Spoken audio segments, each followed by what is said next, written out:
你镜头开了吗？等一下，我好像出门的时候没锁门，我去锁一下。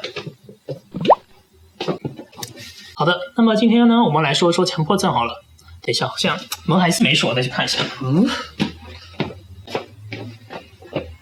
那么言归正传，强迫症呢，在我们生活中非常的普遍。像片头检查门锁就是强迫症的一种表现。当然了，只去检查2次门锁，不代表说你就有强迫症，也有可能只是因为你比较谨慎而已。接下来我们就来讲讲到底什么才是真正的强迫症好了。你刚才那样还不算强迫症。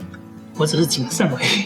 虽然生活中大家都说自己有强迫症，就比如说看到墙壁上有污渍就会想着把它擦干净，或者说东西没摆放整齐的时候就会想把它摆好。对，特别是那个处女座，很多处女座都觉得自己有强迫症。但是呢，这些行为其实都太表面了。强迫症的行为本质是为了平衡自己的冲动，比如说洗手或者说检查门锁，这个其实就和强迫症的这个名字一样。强迫症的英文叫做 Obsessive Compulsive Disorder， 简称就是 OCD。那么其中呢 Obsessive 这个代表的意思就是强迫性的想法，而 compulsive 就是强迫性的行为。那么想法的话，就比如说你觉得细菌很脏很危险，如果说你碰到细菌可能你就会死。而强迫性的行为则是你想要摆脱这种想法从而造成的一系列的行为，就比如说你觉得细菌很脏，所以说你就要经常去洗手。所以强迫症就是由这2个组合在一起的。比如说我们经常会上网看到一些图片里面大部分的东西都摆得整整齐齐的，对吧？我们看到那些放歪掉的部分就会很不舒服，于是我们就会有一种强迫性的行为而去平缓我们的这种想法，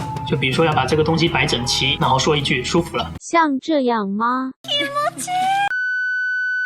而如果我们没有办法去实施这个行为的话，我们就会觉得很难受。虽然这只是一个例子，但是这个远远达不到就是强迫症的那种程度。现在网络上大家所说的强迫症跟你所讲到的那种强迫症在意义上真的会差了很多，而且不止在强迫症这件事上面，在很多其他的心理疾病大家都很喜欢往自己身上套，例如什么多重人格啊、精神分裂啊，还有抑郁症，大家都喜欢往身上套。你知道这是为什么吗？对，这个的话其实就有点像是心理学上说的表演性人格障碍，这个的话以后我们有机会再说好了。我刚才不你挖了个坑吗？没事，我们很快就补上的。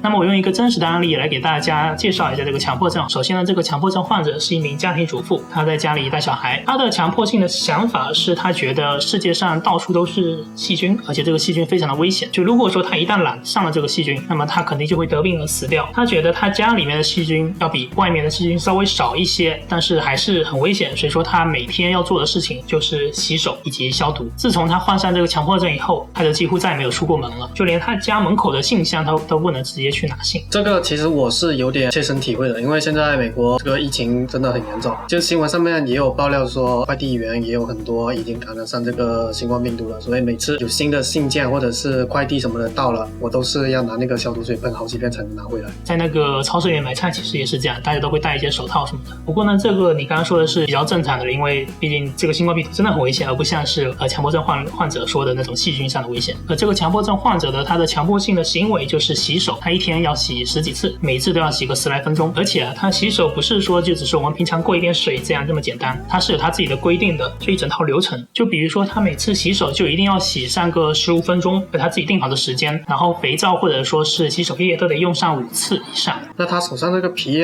还没被洗掉吗？还有就是洗的过程中一定要开滚烫的热水烫猪手。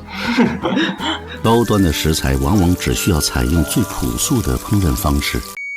他的双手的缝隙也得洗得干干净净的，就是比如说从左手的拇指一直戳到右手的拇指为止。那他每个月得浪费多少水？这个水费得多少？对啊，正常人听到他这种夸张的想法就会觉得不太现实，毕竟细菌其实到处都是，就算你不洗手你也不会说立马就死掉之类的。但是他对此是深信不疑的，所以说他会经常的给自己的家具也喷洒一些消毒水，然后每次要抱孩子的时候也得先洗手，就算小孩哭了，那他也得先洗完手之后才可以再去照顾小孩，因为他担心自己身上的这些病菌会传到小孩身上。那么对于强迫症的这种想法呢，其实我是切身体会的，因为我以前在一个密室逃脱上班的时候有过类似的经验吧。因为当时我们作为员工得要确保说每一间密室的门都是锁上的，否则就是客人刚进去就发现门已经可以打开了，就会极大的破坏他们的游戏体验嘛。所以每一次我重置这个密室的时候都得不断的去试一下这个门锁，看一下它是否已经锁上了。基本上我都会重复查看个4-5遍，这样就是不断的撞动这个门板，推拉一下门，看一下这个能不能开。就即使刚检查完了，我就是刚走出去，我就想不行，我得再检查一遍，我就再回头再去把它推拉一遍，或者说